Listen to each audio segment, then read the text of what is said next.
All right, folks, good morning. Thanks for coming for the Azure Stack Business Model and Support Model session. My name is Chung. I'm a program manager on the Azure Stack engineering team. My colleague Jenny Hu, she's from the business planning side. So thanks so much for coming early in the morning on a Wednesday, third day of the Ignite. Thank you for coming to the session. I know there's many other sessions currently going on, so the fact that you being here shows nothing but your passion and interest on this particular product, on this particular subject. So thanks for coming. So in the next 30 minutes or so, like I mentioned before, we're going to walk you through the basic pricing models and business model for Azure Stack, how you as a customer can acquire this technology, as well as how the support will work for the product. Before I get started, so Azure Stack engineering team, we're very much a customer-focused engineering team. We certainly would like to hear from you if you are an existing or about to be a customer, or you are a potential customer, like to hear your feedback about our product, as well as the directions, where we should invest next. So the way to participate and provide your feedback to us is to join our customer research panel.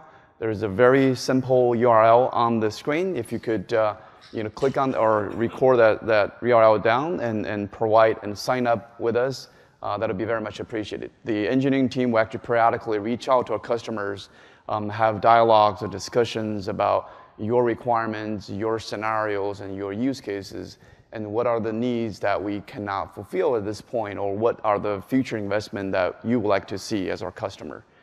So take a note on that, and would appreciate that if you could engage with us. So how many of a quick show of hands, how many of you have known Azure Stack or have heard of it or have used it before? Great. Majority of you have already done that. So I'm not going to bore you with repeating the message of Azure Stack, but the one key thing to note is not only, as you probably already know, the API and the user experience are consistent with Azure. In this session particularly, the business models, the pricing models, and as well as the support models are all aligned with public Azure. So that's kind of a consistent message that I want to make sure people take away from this session. Now, I think it's important, probably some of you have seen this similar slide in other sessions. You've been to Natalia's session or Vijay's session or perhaps Bradley's session. But I'd like to repeat some of the key messages here. The key thing there is we want to make sure that our customers understand what Azure Stack is and what it is not, right? So the first one is that when you think about Azure Stack, right, you really should think about that as the cloud platform as opposed to just a virtualization replacement. There are a lot of technologies out there today that does a really good job at virtualization. Hyper-V does a great job, and I'm sure that many of you probably either used or heard of VMware and other technology out there that does a really good job on virtualization. But Azure Stack is in a completely different category. And our vision for Azure Stack, really, that's extension of Azure, right? That is where Azure cannot be, or where Azure is not appropriate for your environment, for your workload. Azure Stack can fill in that gap, right? So that really is an extension for our public cloud strategy. That should also be part of your hybrid cloud or your all-up cloud strategy. That's number one. Number two, it is an integrated system in the sense that it's not really a DIY solution, unlike Windows Server, unlike many of the purely software-only solution. This really, you should think about that as an appliance. In the sense, it's a software plus hardware solution. And the fact that we're going down that route is that it is fully validated. We work hand in hand with our OEM partners. It's not just a simple business collaboration. It's actually engineering collaboration. So we work with our partners. It's typically from a couple of years to a few months, engineering engagement that we work with our engineering team, validating the solution, fixing issues, validating the scenario. So it's actually fairly extensive engagement there. So it's not a DIY infrastructure. I've have customer come over to the booth and ask me, I got a bunch of existing Dell servers, HP servers, or Lenovo servers, can I reuse them? No. So this really is appliance, an integrated system. and with all the PaaS service and cloud capabilities built in. And the third thing is people also sometimes has a misconception of Azure Stack in the sense that, is it just like a Windows Server solution or like a MySQL server I deploy once, probably I update it every 6 months or so? No, that's not the right answer. Should think about Azure Stack really just like Azure. If you go to Azure portal, you probably, every week, every day, at the very least every month, you'll see some changes. There will be new services becomes available. There will be some service going to beta, some other service going to production. Similarly with Azure Stack, it's an evolving product.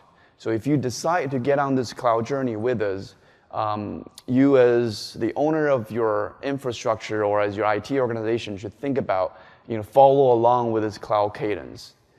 So we'll talk about that in later piece as well. The last one, certainly not least one, Azure Stack is not a Windows-only cloud. Okay, so we certainly validate Windows workload, but we're equally invested in other open source technology, Linux, and if you have been to some of the sessions or seen some of the slide deck from Azure Stack, we're really cross-platform hybrid cloud. If you go to our marketplace, you'll see lots of Dockers and Kubernetes and many other third-party open source technologies are all embraced and highly promoted within the Azure Stack platform. So those are the key things to think about. Now, in terms of the Azure Stack editions, there are 2 different editions. One is the ASDK, Azure Stack Development Kits. We used to call that POC. Essentially, it's a one physical node solution that you can download free. There's no charge for it. Go to our website, you'll be able to download it. All you need is one pretty, highly beefy hardware, right? A server with a fairly heavy configuration on the memory side, and then you need at least 4 physical disks. But this is one physical node you can actually deploy the entire solution on and give it a try. Test out the experience and try out the APIs, and you can also do some development work on it. But that is, because it's for dev and test only, there's no charge, there's no fee associated with that. But at the same time, we don't really support that for production. So it's a forum-based support. Now, on the right-hand side is the multi-node production systems. That is currently support from 4 to 12 nodes physical server. And it ships from our OEM partners. We have Dell, Lenovo, HPE, as well as Cisco. Huawei has been announced. Warman recently announced as well. So these are the hardware partners where you can buy them from. And the deployment of the production system actually will be done by our OEM partners. So you as a customer, you don't actually deploy them. When the hardware arrives at your data center, our partner go ahead and install that solution for you. Before they leave, you should have a fully functional Azure Stack environment. Now, having said that, there's also other integration things that our partner may not do. It depends on your contract with them. Things like integrating the Azure Stack system into your existing data center. Things like monitoring, billing, and some additional identity system integration. And for the production multi-node system, that will be supported by both Microsoft and our OEM partners. And we'll actually have specific sections talking about this support model later on. Now, next, we're going to invite Jenny onto the stage and let her walk you through the business model. Awesome, thank you. So actually, this might be more accurately titled Azure Stack Pricing and Licensing. And hopefully nobody's disappointed by that. So as Cheng mentioned, Azure Stack is purchased as an integrated system. So the software comes installed on the hardware. The purchase is actually 2 separate transactions. So for the Azure services that are running on Azure Stack, you purchase that from Microsoft.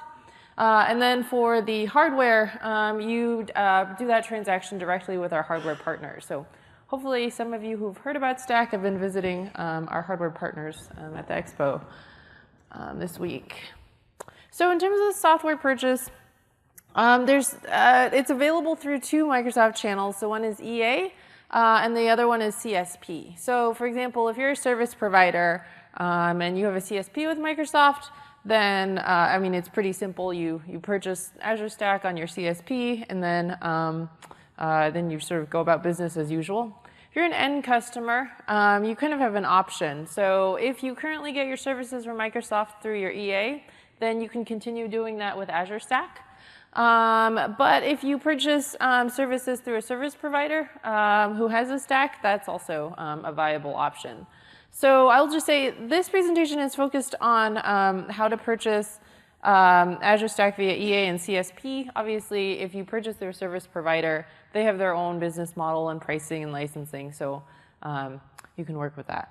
And then just one more thing. Everything in this presentation is online on azure.com on the Azure Stack product page. So if anybody wants to go home and run the numbers or review any of this, all of this information and more is available on azure.com. So there's two ways that you can purchase Azure Stack. One is a pay-as-you-use model. This one is really great for all those hybrid applications that you're thinking about for Azure Stack. So what we tried to do is make this transaction as continuous as possible with Azure. And so what this is, it's a fee-for-consumption model. So you only pay for the services when you use them on Azure Stack, just like in Azure.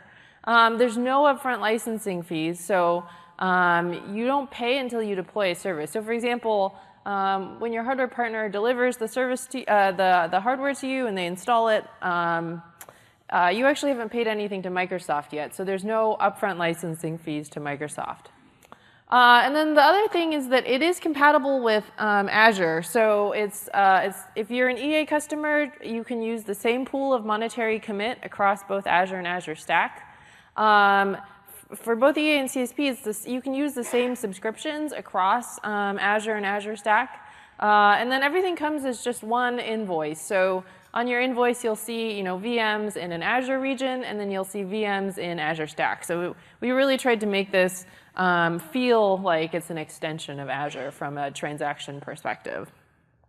And the pay-as-you-use model is available in EA and CSP. Okay, so pricing, again, this is available on our website. There's a couple of things that we don't charge for on Azure Stack. So we don't charge any upfront licensing fees. We don't charge for the infrastructure that is required to power the Azure Stack. And then in addition, we don't charge for networking and service fabric and things like that. We do, like in Azure, we do have hourly fee, well, it's actually by minute charging for all the services that are running on the Azure Stack, so any sort of workload that you would be running. Obviously, because in Stack, you guys own the hardware and the operations, we're not going to charge you the same amount that we charge in Azure. The prices are significantly discounted over Azure pricing because you do take on the cost of hardware ownership and operations. So the second way that you can purchase Azure Stack is what we call the capacity model. This is really great if you have a disconnected scenario. So in the consumption model, you'll notice that in order to get sort of one bill with Azure, you'll have to send some billing and usage data up to Microsoft Commerce. So you're not sending sort of the workload data, but you are sending some billing and usage data. So in the capacity model, if you absolutely cannot send any data to Microsoft Commerce, or you have a system that just needs to be completely disconnected, the capacity model is an option for you.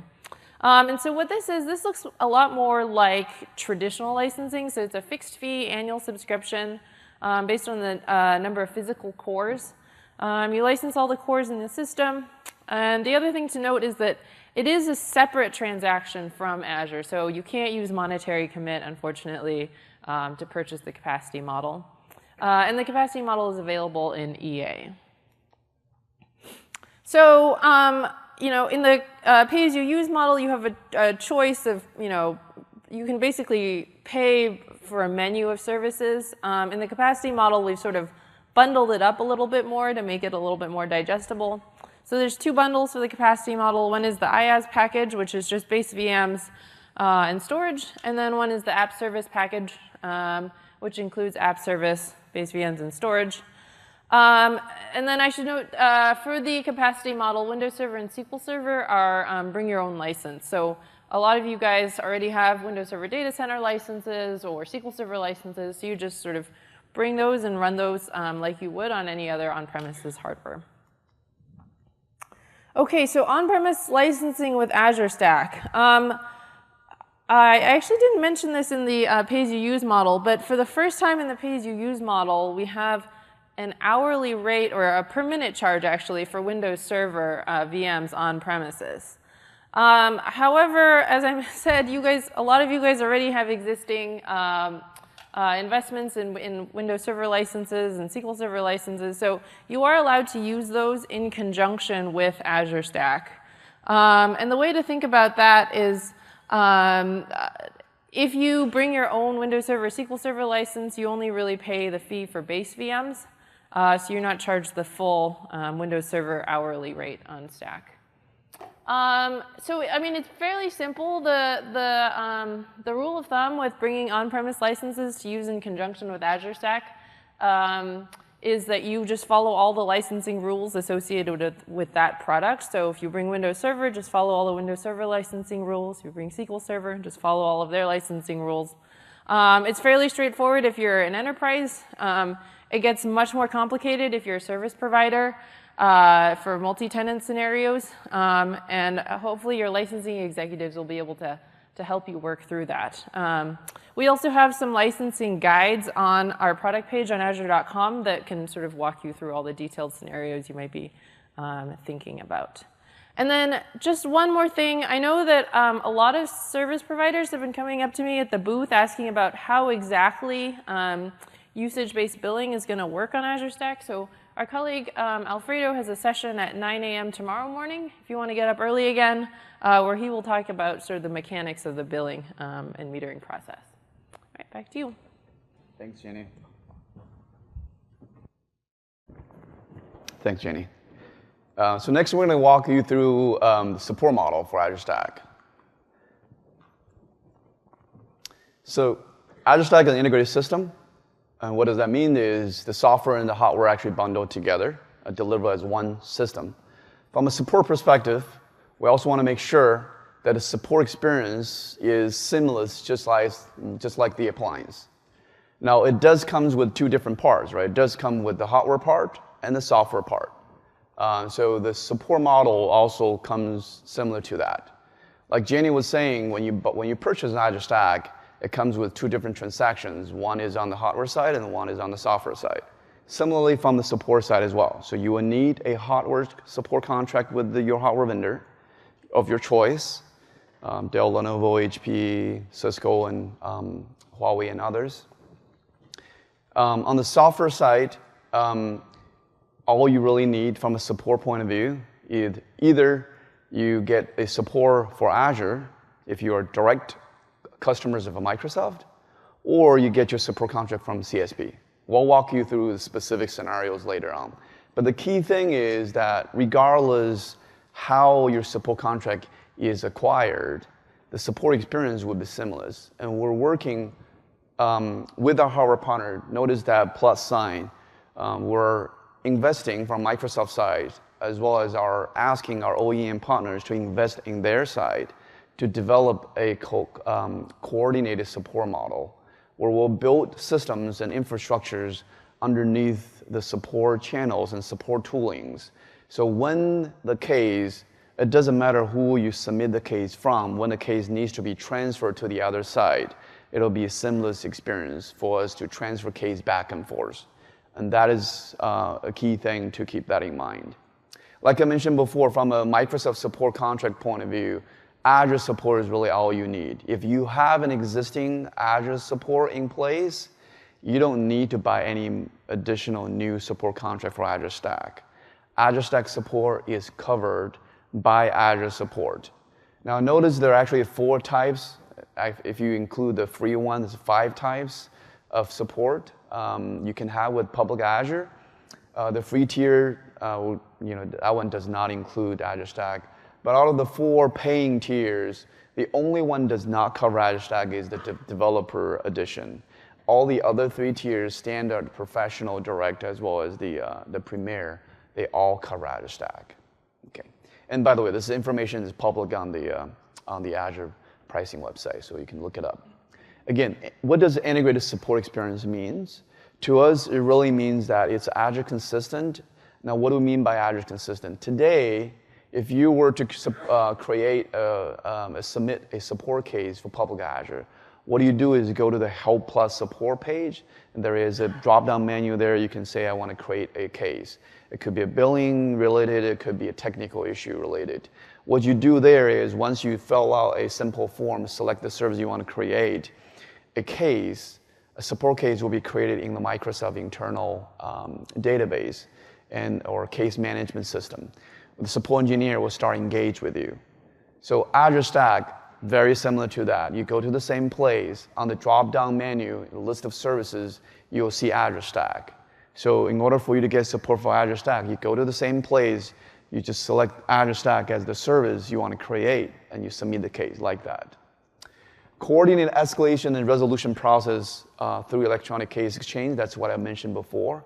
We're investing as well, we're asking our partners to invest to build this automated case exchange platform so that when issue comes up, when we need to send a case to our hardware partner or hardware partner send a case to us, it's all taken care of without asking you, without burdening you to recreate a case or to recall someone, repeat the information again. So that is our intent. The cloud service support by Microsoft, the system support by hardware partners, similarly, the hardware piece really goes to our OEM partners, and the software piece comes to Microsoft. Now, in terms of who owns what, right? So again, the hardware partner, our OEM partners, they own all the hardware, as well as hardware-related, hardware partner-branded software. So I don't know if you are familiar with the hardware configuration of Azure Stack. We support from 4 to 12 nodes configuration, but outside the 4 or 12 nodes, there's an additional server that we call a hardware lifecycle host. That particular hardware actually is owned by the hardware partner, and that host is used, that physical server is used to initially deploy Azure Stack, as well as the ongoing hardware monitoring and hardware maintenance that's required for our hardware partner. So that particular node, the HLH, hardware lifecycle host, is owned by our OEM partner. Now, the 3 scenarios our hardware partner will own is number 1, deployment. Number 2 is the driver and firmware update. Number 3 is the fail replacement unit. So in case of hardware failure, obviously our OEM partner owns. And the deployment also owned by hardware partner because the system will be deployed, will deliver and deployed by our OEM partner. Right? So you really, as a customer, you don't need to touch the system for deployment. And for everything else, it's going to be owned by Microsoft or our CSP partner. And we'll go into details what we mean by CSPs. And although we have this support boundary there, but again, because we have this coordinated support case exchange capabilities building, it doesn't matter who you call. For example, if you have a very close relationship with certain hardware partner, you can always call them first. It doesn't matter what that issue is.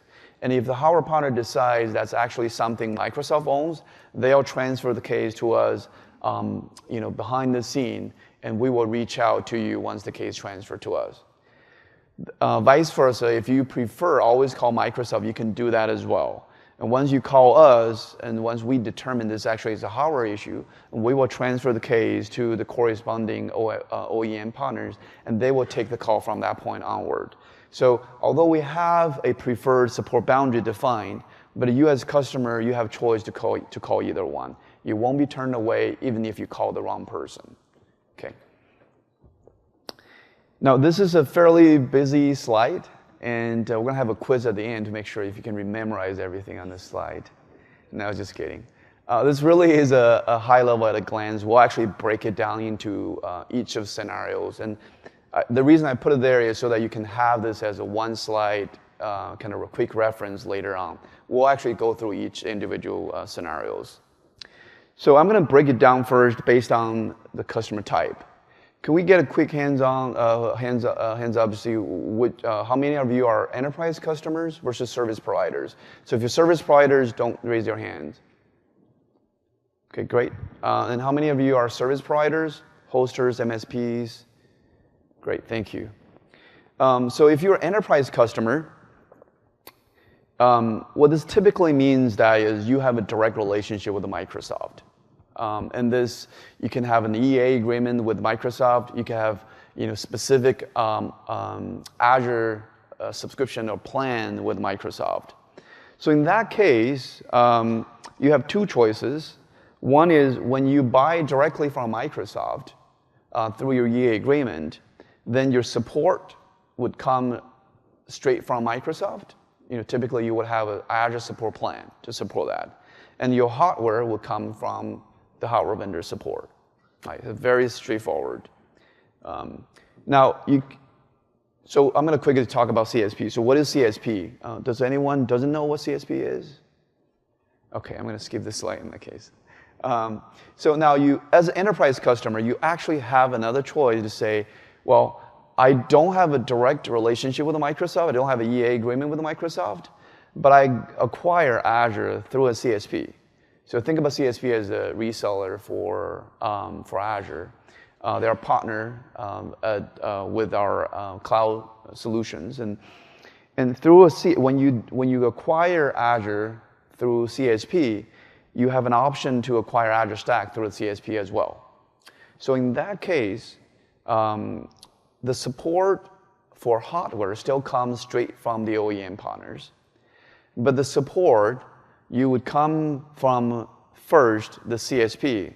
So the CSP who are reselling you Azure service would be your first line of defense in terms of support. You would call them first, and when issue needs to be escalated to Microsoft, CSP will have a support contract with Microsoft, so we back them up. So consider CSP essentially as our tier 1 support, tier 1, tier 2 support, and then they will escalate issue to us, and we'll come back and help them out, help you guys out. So that's essentially kind of the support model if you acquire Azure through a CSP. Now, if you are a service provider, so we also have two different scenarios. A direct CSP service provider, meaning that you yourself is actually a CSP, you're a cloud service provider for Azure. In that case, you're actually going to support yourself for tier 1 and tier 2, but you're going to be backed up by Microsoft because you have a partner, more than likely you have a partner support plan with Microsoft. So in that case, again, the hardware support will come from the OEM, but the software support will come straight from Microsoft through our partner support channel.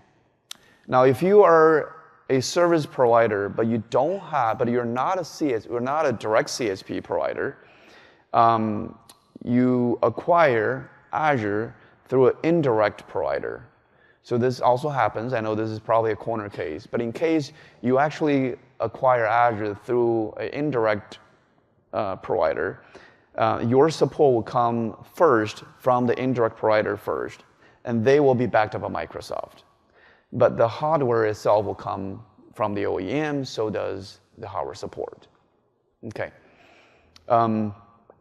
Hopefully that explains. If you have any questions, feel free to ask me afterwards. Hey, Chang, can I interject? Yeah, go ahead. So everything that Chang explained, it looks somewhat complicated on these slides, but think about it as it looks just like the way that you get Azure supported today in general. So however you are used to operating with Azure, that's sort of how it's going to work with Azure Stack. Exactly. Thank you, Gina. That's a better way to explain it. 100% consistent with Azure. How you're getting Azure support, it's the same thing. All right. So Azure Stack product lifecycle. This should be public now. If you go onto the Microsoft product lifecycle website, every single Microsoft product is listed on that website, stating what type of lifecycle policy it has or it is belong to. In case of Azure Stack, because part of Azure, we're also following what we call the modern lifecycle policy. And essentially, all the Azure services I believe Office 365 all belongs to this type. Aside from the modern lifecycle policy, I think there's a fixed product lifecycle policy. Windows servers and other boxed product belong to that category. But all the cloud service type of product and services all belong to the modern lifecycle policy. And what essentially it means is we want you to stay current as much as possible because we're rolling like a cloud service, right? We're rolling every month, every week. So we would like to stay current, and customer must be licensed to use the product and service. These are the basic terms, and there are different ways for you to acquire a license, either consumption-based model or the capacity-based model. Now, the one thing I'd like to point out, highlighted on the slide as well, we highly encourage our customer to stay current with us. Azure Stack will have monthly updates coming out. Again, the monthly update is not only just for bug fixes and security update, but also include new features and new capabilities. So if you want to adopt the latest service that becomes available on Azure Stack, let's say a few months later there's a brand new Azure service released, and that happened to be a pretty important service for you, and we also happen to enable it on Azure Stack.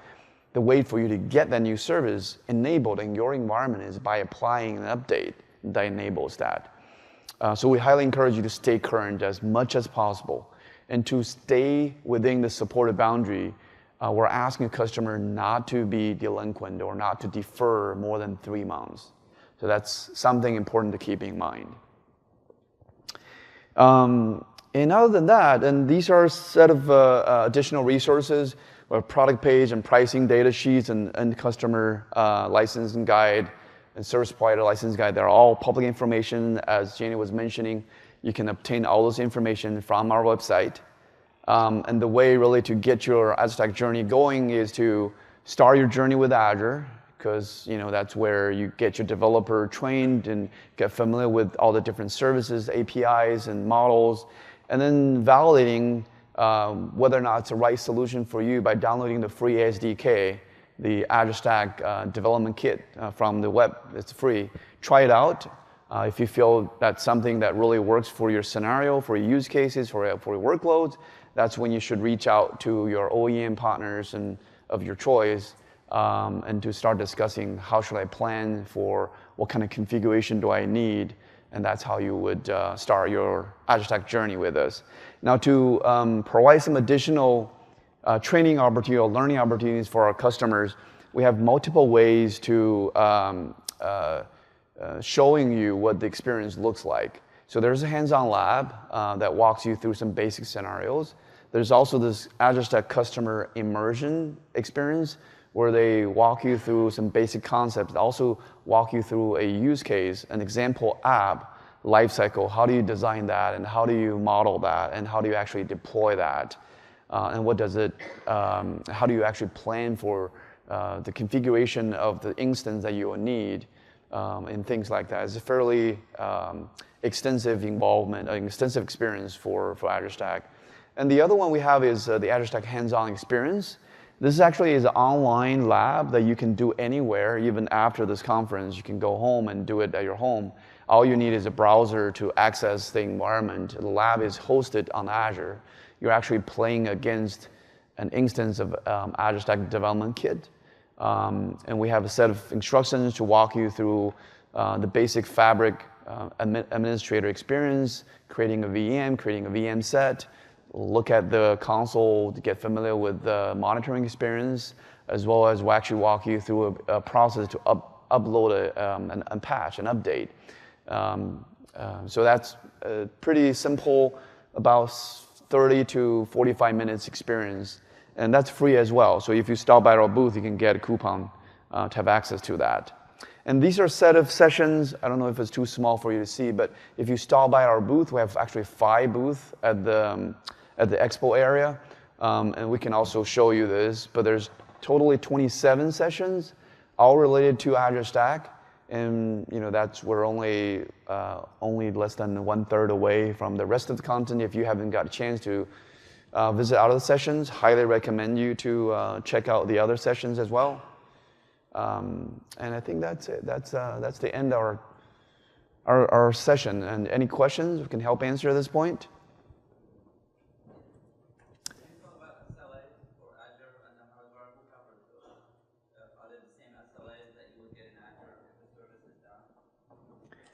So the question is about SLAs. What SLAs do we offer from Azure Stack point of view? Do we offer similar SLAs to Azure or the hardware? Is that what you're saying? The question. Okay. So I think the thing that you need to be aware. It's a great question, by the way. But the thing you need to be aware is because Azure Stack is actually not operated by us, the operator is actually you. Or if you, for example, wanted to buy it or wanted to have it hosted somewhere else by a hoster, the Azure Stack system actually is operated by you or by your partner or by your vendor, right? So we actually cannot guarantee the SLAs of the system that you are running. Now, the thing that we will provide guarantee on, or essentially this is the support plan. If you look at the Azure support plan, we have certain SLAs for response time. That's the degree of SLA that we can offer, but we can't offer the availability of the service because actually you are running that system. Does that make sense? Yeah. Okay. The updates, the OEM is going to make an update, it breaks something. I certainly hope that doesn't happen. But so let me give a little bit of insight of how the update actually happens. So before each update goes out, what we are asking our OEM partner to do is they need to run through a set of validation tests. And that validation test is we call a VAS service that actually equivalent to a condensed 1 year worth of test that will be executed roughly about 14 days. So in order for them to pass that, to say this patch is available for our customer, they have to go through that fairly rigid test suite. So we hope that it wouldn't, when you apply the patch immediately, the whole system goes down. We certainly hope that wouldn't be the case. But if that really happens, what you will do immediately is call support. Our OEM partner as well as us will hop on it and will help you to resolve their issue. Okay, questions? Is there any kind of compliance packages that'll follow the Azure Stack appliances, similar to like the SSPs for FISMA, FedRAMP that you get like when you're using Azure Gov or like the DoD cloud systems? Yeah, that's a great question. So, but unfortunately, I'm not the right person for that question. I do know who knows the answer to that question, though. Filippo, he should be around in our booth area. If you can stop by and ask for Filippo, he'll be able to answer the question for you. Great, thanks. Yeah, no worries. Any other questions?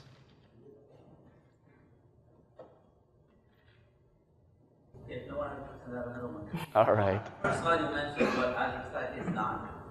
My question is, why not make that replacement for your traditional infrastructure? Since you can have infrastructure, VMs, and everything, why not? Okay, so the question is, I have a slide what Azure Stack is, what Azure Stack is not, right? On the is not side, it says it's not a virtualization replacement. And this question is why not? Why not? Because we do offer IaaS service, and IaaS service is pretty awesome if you go to a David Armour's session. So that's a good question, but I think the key thing I want to point out is we often hear customers come to us to say, I have a VMware environment and 20,000 VMs. I like to migrate to Azure Stack. How do I do that now? As much as we like business, as much as we want to take our shares from our competitors, but I think the key thing that you need to keep in mind, our customers need to be aware is that Azure Stack is not in the same category as VMware. That's number one. VMware does a great job doing virtualization, right? But Azure Stack is actually extension of Azure. So what it really means is it's really a cloud platform that really you should think about what is your hybrid cloud strategy in the future. The vast majority benefit that you're really getting from Azure Stack should be the services running on top of that. True, we do offer great, awesome IaaS service, but the PaaS service really is setting us apart from other products and other categories.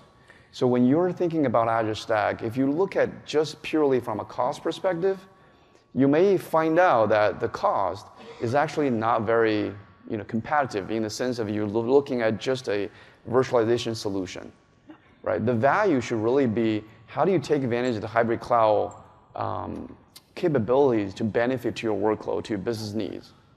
Wait, so sorry, can I interject? So I do believe that our prices are very competitive with any private cloud solutions that you have. Just to be clear, I've done the analysis and it's competitive. And if you have any sort of different analyses, I would love to see it and understand your use case. The second thing, if I could just be a little bit more punchy, is that Azure Stack isn't a lift and shift scenario because that's not cloud, right? It's what you've always been doing, and sort of it's just sort of outsourcing your infrastructure, and that's not what we're sort of. That's not sort of the demand and sort of where we see the future going. So we understand that there is a use case for lift and shift and sort of virtualization because there's a lot of legacy systems. But in terms of actually moving to a cloud way of doing business and enabling sort of cloud architectures, that's what we intend to enable with Azure Stack. So just to follow up on that, the 3 key use cases for Azure Stack, I think everybody should have try to get yourself familiar with. Number 1 is the add and disconnect scenario. And number 2 is where the cloud, the cloud platform for every regulation. And the third one is really the hybrid use case scenario. So you should see whether or not the workloads or the environment that you're trying to build with Azure Stack fit into one of those 3 models. And again, maybe there's a third model, there's a fourth model, there's a fifth model that we have not seen or we have not heard of. We'd love to hear that. But these are really kind of the main scenarios that we think will set you up for success, for longer term roadmap, with Azure Stack solution, right? So I think about those scenarios and see how those scenarios apply to your business and to your workloads running on top of that. That's really, really will help you to get the clarity of whether or not that's the right solution for you. The cost model, can you share that? Is it online? No, the cost model isn't online. I wouldn't encourage sort of, there's a lot of variables that depend on how much you pay for hardware and how much you spend on operations. So it is very personalized, but sort of our initial analysis is that we should be, from a TCO perspective, very competitive. Yeah. As Azure Stack is releasing, the partners are starting to hopefully deliver sometime really soon in general availability. Do you see that it increases in node count versus, it stops at 12 today, right? Do you think that in the roadmap that they're going to look to go to more nodes, or are they going to keep it capped for the remote and the separate clusters? So the question is, as the OEM partners start shipping Azure Stack systems, are we going to keep the maximum scale to 12 nodes? Are we going to eventually allow the scale to go larger than that? The answer is absolutely we'll look into increasing the scale. If you actually look at some of the white paper that we published on our public website, you'll see that in the calendar year 2018, that's one of the goals is to expand that. And we're certainly not done with that effort, but we're certainly looking into in the future to scale out and scale up our scale units, and as well as the ability to add additional region, add additional fault domains to Azure Stack. So the longer term plan is to make sure we can have a larger scale unit, have multiple scale units, and multiple regions. Obviously, it depends on your use case scenario. If you have a small remote location, you can have a unit start as little as 4 nodes. Right? I think we have time for one more question.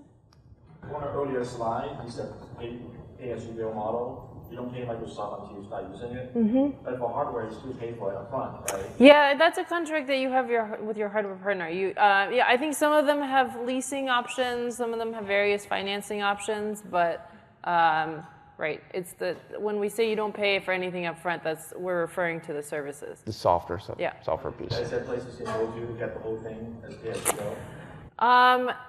No. So hardware pricing is a trade secret for each of our hardware partners. So I would encourage you to talk to them because everybody gets different configurations and different discounts and things like that.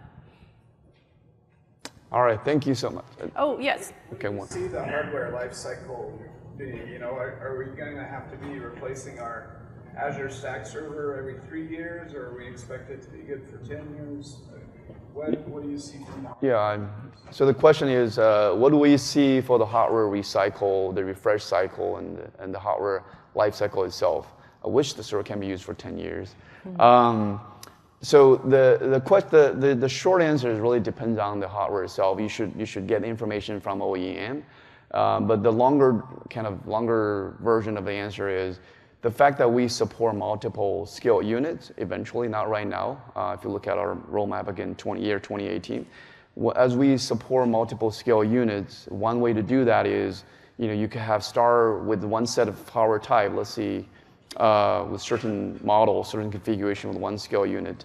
As those hardware becomes aging out, you can have a new set of hardware that stands up on this in a different scale unit.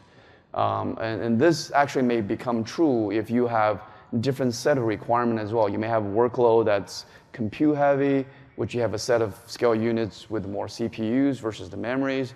You may have workloads that's more memory heavy or storage heavy, depends on the workload type. You may have different scale unit anyway. And when Pearly comes out, Pearly's already out, but when we start supporting Pearly, the new Intel platform, you may also think about how do we support that and how do you stand up a scale unit for that type of new hardware generations as well. So that's all the part of the consideration that you need to make from capacity planning, working with your hardware vendors, and also what's important to keep in mind is what does your workload needs? What's the tenant side of this, the workload needs from that environment? Does that answer your question? Okay. All right, one last one. Oh, well, I was going to say, if you have more questions, we're at the booth all day. So, yeah. Last one. Okay. The question is, if I have a 4-node system, if I would like to grow that over time, what options do I have? So from a software perspective, we do support even adding a single node. That's, again, not right now in calendar year 2018. The software will have capability to support that, but it depends on which vendor you're getting the hardware from. Some of them, I think, only do increment of 4, and some of them may have a more granular level. You need to check with our whole hardware. No, it's not a Microsoft limitation. That is correct. When it comes out to calendar year 2018. 2018, yes, 2018. That is correct. All right, thank you so much for coming, and we'll stay here for additional questions, and like Jenny said, we'll always be available at the booth as well. Thanks, folks, appreciate it. And please submit your eval if you could. Thank you.